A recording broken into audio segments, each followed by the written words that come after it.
Mheshimiwa Rais, kwa siku ya jana tumepata kibali cha kuajiri watumishi wapya kwa mwaka huu 33,212.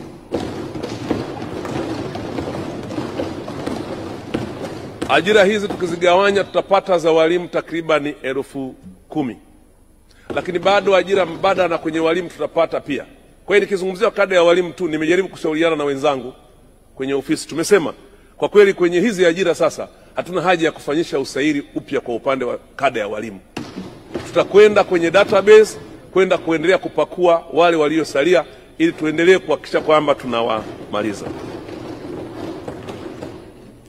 Sio rahisi kuwamaliza kwa sababu waliofaulu mpaka sasa hivi ambao wako wanangojea kupatikana kwa nafasi bado ni wengi, na kama tulivyosema kwamba usahili ni utaratibu tu wa kujaribu kugombania hizo ajira, kwa sababu kusema ukweli wana haki ya kusikilizwa.